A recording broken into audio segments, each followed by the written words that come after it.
بسم اللہ الرحمن الرحیم۔ انسان دنیا میں آتا ہے، شعور کی آنکھ کھولتا ہے۔ اللہ تبارک و تعالیٰ نے اس کے ساتھ روحانی اقدار بھی رکھی ہوتی ہیں اور اس کے نفس میں خواہشات بھی رکھی ہوتی ہیں۔ حکم اسے یہ دیا گیا ہے کہ یہ اپنی نفسانی خواہشات کو تھوڑا سا کنٹرول کرے۔ جو آدمی بالکل یہ سمجھے کہ میں نے اپنی ہر خواہش کو پورا کرنا ہے، کسی چیز کا لحاظ نہیں کرنا، تو قرآن مجید نے ایسے لوگوں کے بارے میں کہا کہ اولئک کالانعام بل ہم اضل، فرمایا یہ جانور ہیں بلکہ جانوروں سے بھی آگے چلے گئے۔ جو تھوڑا سا اپنے آپ کو، اپنی کچھ خواہشات کو کنٹرول کرے، کہیں کسی جگہ اسے جھک جانا بھی آئے، کہیں کسی جگہ اسے معاف کرنا بھی آئے، تو اس نے انسانیت کی اقدار کو سمجھ لیا ہے۔ اس کے اندر کچھ نہ کچھ اخلاقی قدریں موجود ہیں۔ ہمارے جتنے بھی جھگڑے ہیں دنیا میں، اب یہ ہمارے جھگڑے اللہ رسول کے لیے تو نہیں رہ گئے، جن کے بارے میں بار بار قرآن پاک نے ہمیں کہا تھا ان سے دوستی نہ کرنا، محبت کے پیغام نہ بھیجنا، ان کی تو تعریفیں صبح شام ہوتی ہیں۔ ہمارا عام طبقہ بھی اور حکمران طبقہ بھی مثال ہی جب دیتا ہے وہ کفر کی، مشرک کی، یہودی عیسائی کی مثال دیتا ہے۔ اور میں کئی دفعہ دوستوں سے کہا کرتا ہوں عذرائے محبت، میں کہتا ہوں سائی ماڑا ہونا، بیچارہ کوئی مزدوری کرتا ہو۔ آپ کی توجہ ہے میری بات پر دوستوں کی؟ اللہ آپ کو مہنگے مہنگے موبائل دے، ویسے کبھی کبھی جیب میں بھی رکھنا چاہیے۔ مطلب جس نے بنایا تھا اس نے کیا کہا تھا کہ ہر وقت ہاتھ میں پکڑے رکھنا، کبھی کبھی صحیح چلیں۔ جو بنا رہے ہیں ان کو میں منع نہیں کرتا، وہ بنائیں کسی چیز کو اگر محفوظ کرنا چاہ رہے ہیں، لیکن باقی لوگ تو میری بات پر توجہ کریں نا۔ وہ میسیجز کا جواب ذرا 20 منٹ کے بعد دے لیجئے گا۔ اور بھی غم ہیں زمانے میں محبت کے سوا، اور بھی کچھ چیزیں قابل، چونکہ اپنی بات نہیں نہ کر رہا، اللہ رسول کی کر رہا ہوں، تو آپ تھوڑی دیر مجھے موقع دیں تاکہ 2-4 باتیں آپ سے عرض کر لوں۔ تو عیسائی ماڑا ہو نا، غریب آدمی ہو بیچارہ، تو اس کے بارے میں لوگ مسئلہ پوچھ لیتے ہیں، کہتے ہیں پیر صاحب دسو سانجہ نہ روٹی کھانی جائز ہے؟ تو میں نے کہا اگر مشرک کے نجس ہونے کی بات کرتے ہو تو ایدے نال بھی نجائز ہے، تے امریکہ دا صدر ہوئے تے تاں بھی نجائز ہے۔ اب یہ کیا بات ہوئی کہ جب کوئی بہت بڑا آدمی آ کے بیٹھ جائے اور ساری اس کے سامنے کابینہ بیٹھی ہو تو پھر کوئی شرعی مسئلہ پوچھے ہی نہ، اور اگر کوئی غریب آدمی سامنے آ جائے، مشرک نجس ہے تو وہ ہر ایک ہی نجس ہے۔ تو جن کے بارے میں تو رویے میں سختی رکھنے کا کہا گیا تھا، وہاں تو ہم نے بنا لی نرمی، اور جہاں ہمیں کہا گیا تھا نا درگزر کر دینا، رحماء بینہم، معاف کرنا، ذات کو بت نہ بنانا، اپنے نفس کی خواہش کو آگے نہ رکھنا، وہاں ہم نے زندگی مشکل کر لی ہے۔ چھوٹا خاندان ہو، بڑا خاندان ہو، غریب خاندان ہو، امیر خاندان ہو، آپ کسی خاندان کی پوری لڑائیاں ساری نچوڑیں تو اس کے اندر سے صرف ایک بات ٹپکے گی کہ میں نے نہ پوچھا نہیں، مجھے انہوں نے بڑا نہیں مانا۔ زیادہ سے زیادہ ذات کا رٹا، اس سے زیادہ کچھ بھی نہیں۔ سارے دوستوں کی، گہرے دوستوں کی جب رقابتیں ہوتی ہیں تو آپ سارا نچوڑ لیں اس کو، تو بیچ میں صرف اتنا نکلے گا کہ فلاں مقام پہ فلاں کو پروٹوکول نہیں دے سکے۔ جو پروٹوکول مانگتے ہیں وہ اپنے نہیں ہوتے، جو پروٹوکول مانگتے ہیں ان کے رشتے مخلصانہ نہیں ہوتے۔ میرے رب نے قرآن مجید میں اپنے بندوں کی شان بیان کی، فرمایا وہ پتہ ہے زندگی کیسے گزارتے ہیں؟ وَعِبَادُ الرَّحْمَنِ الَّذِينَ يَمْشُونَ عَلَى الْأَرْضِ هَوْنًا، فرمایا رحمان کے بندے زمین پر عاجزی کے ساتھ چلتے ہیں۔ ان کا لہجہ نہیں پروٹوکول والا، انداز نہیں ان کا ہٹو بچو والا، جھکے جھکے چلتے، اور جتنا پھل زیادہ ہوتا ہے اتنا جھکاؤ بھی زیادہ ہوتا ہے۔ جتنا بندہ بڑا ہوتا ہے اس میں عاجزی بھی اتنی زیادہ ہوتی ہے۔ جو اعلیٰ ظرف ہوتے ہیں وہ ہمیشہ جھک کے ملتے ہیں، کیونکہ صراحی سر نگو ہو کر بھرا کرتی ہے پیمانے۔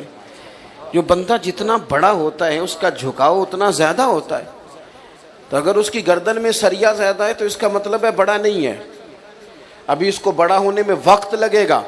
قرآن مجید نے زندگی گزارنے کا اصول یہ دیا کہ تیرے لہجے میں عاجزی ہو، تیرا ملنا، گفتگو کرنا، آنا جانا، اس میں انکسار ہو، اور دو جملوں میں میرے نبی پاک علیہ السلام نے بات اتنی کھول دی کہ ساری حقیقتیں ہی اندر آ گئیں۔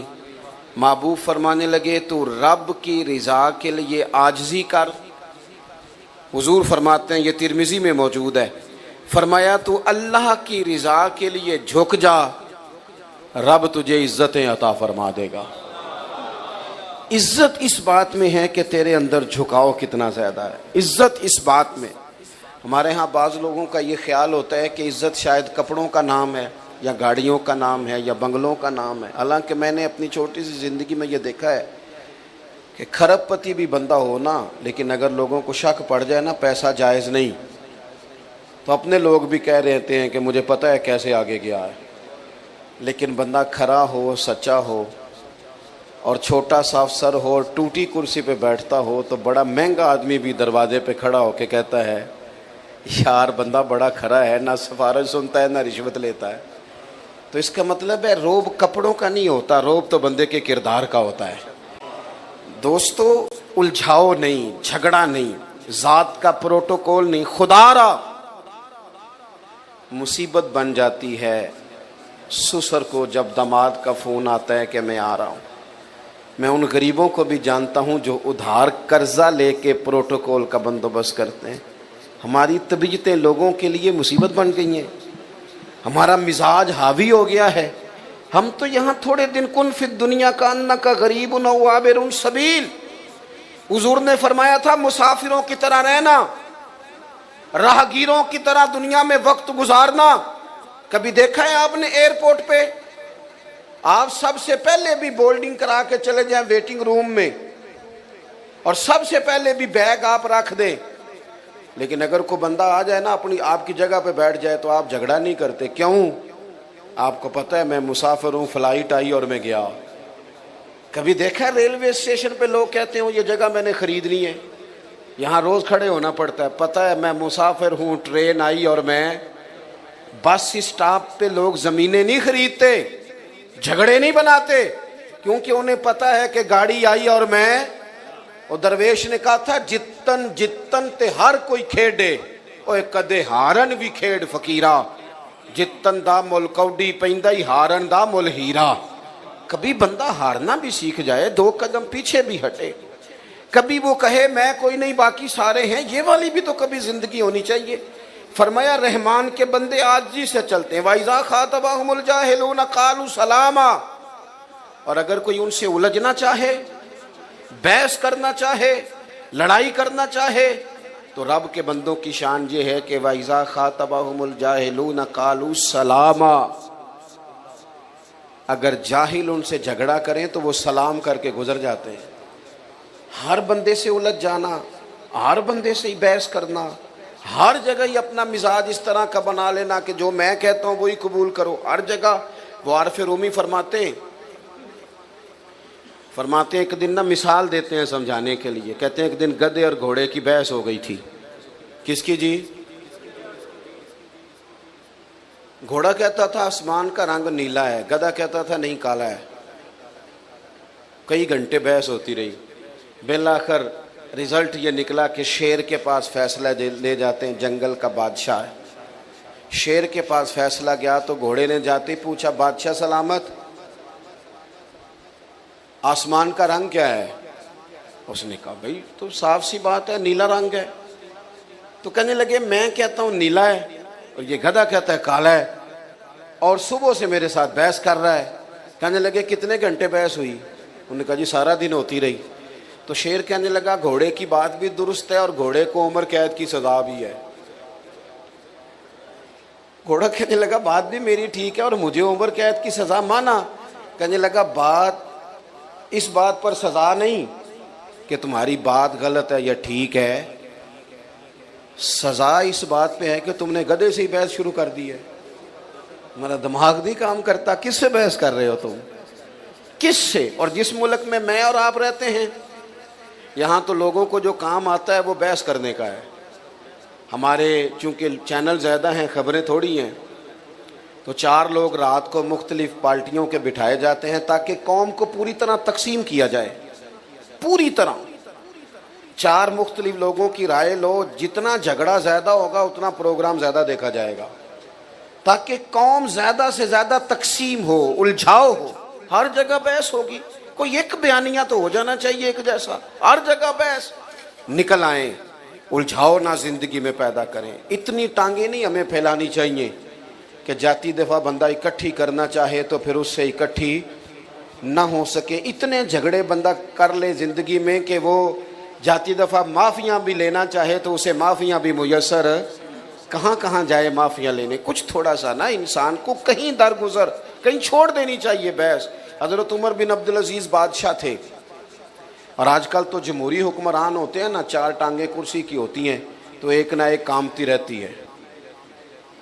لیکن وہ لوگ مطلق العنان ہوتے تھے، بادشاہت تھی ان کے، اطاعت کے حلف ہوتے تھے. اتنا بڑا آدمی باہر رات کو نکلے ہوئے سیر کے لیے، 2 سپاہی بھی ساتھ ہیں. تو ایک آدمی نا کھیتوں کو پانی لگایا تو رستے میں ہی سو گیا ہے. سو جاتے تھے ہمارے پرانے بزرگ دیہاتوں کے نا، وہ کھیت میں ہی سو جاتے تھے. تو حضرت رات کو لوگوں کی خبر گیری کو نکلے. حضرت عمر بن عبدالعزیز 39 سال عمر پائی ہے انہوں نے. 10 سپارے بھی روز پڑھتے تھے قرآن پاک کے، 2-3 ہزار بار درود شریف بھی پڑھتے تھے، 5 سپارے قرآن پاک روز پڑھتے تھے، 10,000 تک درود شریف جاتا تھا. قوم کا خیال بھی رکھتے تھے اور خزانے سے تنخواہ نہیں لیتے تھے، ٹوپیاں سی کے گزارا کرتے تھے. عمر کتنی پائی؟ 39 سال. ہمارا 30 سال کا بچہ بھی کوئی ارادہ ہی نہیں کرتا کرنا کیا ہے. 40 پورے نہیں ہوئے دنیا بھی چھوڑ گئے. ہم تو پروگرام ہی نہیں بناتے ساری زندگی. عام دام برسر مطلب گزر رہے تھے. تو اس زمانے میں لوگ لکڑی کے جوتے پہنتے تھے، بزرگ سوئے ہوئے تھے. حضرت عمر بن عبدالعزیز کا پیر بابا جی کے پیر پہ آ گیا. جب اچانک ٹکر ہوتی ہے تو ایک مخصوص جملہ ساری دنیا ہی بولتی ہے کہ اندھے ہو، سب یہی لفظ بولتے ہیں.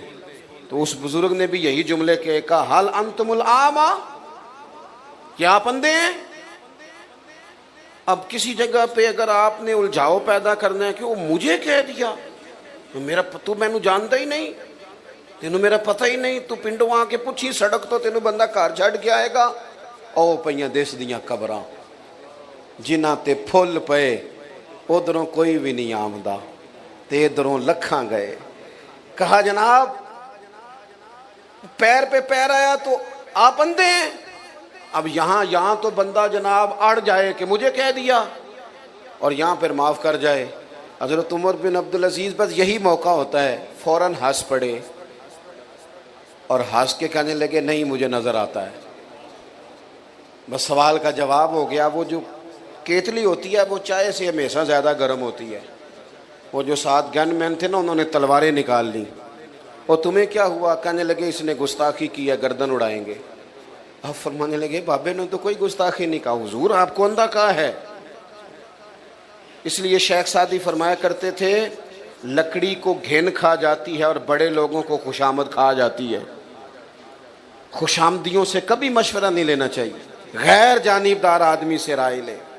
حضرت عمر بن عبدالعزیز سے کہنے لگا آپ اندھے ہیں؟ فرمایا نہیں نظر آتا ہے. وہ جو 7 گن مین تھے کہنے لگے حضور اس نے گستاخی کی ہے، اس کو قتل کرنا ہے. تو حضرت عمر بن عبدالعزیز فرمانے لگے بابا تم سے باتیں کر رہا تھا مجھ سے کر رہا تھا؟ کہا حضور باتیں تو آپ سے ہی ہو رہی. تو فرمانے لگے نادانو، انہوں نے تو ایک سوال پوچھا ہے کہ آپ اندھے تو نہیں، تو میں نے جواب دے دیا نہیں مجھے نظر آتا ہے، اس میں لڑائی والی کون سی بات ہے؟ تو بات ختم ہو گئی. تو زندگی میں الجھاؤ نہیں پیدا کرنا. اور آخری بات یہ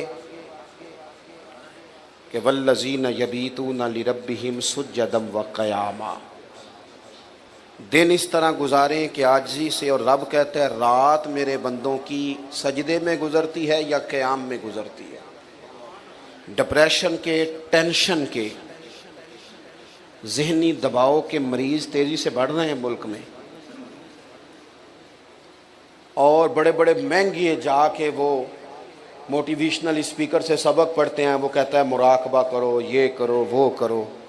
اسلام سبق دیتا ہے کہ تھوڑی دیر رات مصلی پہ بیٹھو، اور میرے نبی پاک علیہ السلام نے فرمایا اپنے دکھ دنیا داروں کو نہ بتانا، تمہیں رسوا کر دیں گے، سیٹھوں نوابوں کو نہ بتانا، پریشان ہو جاؤ گے۔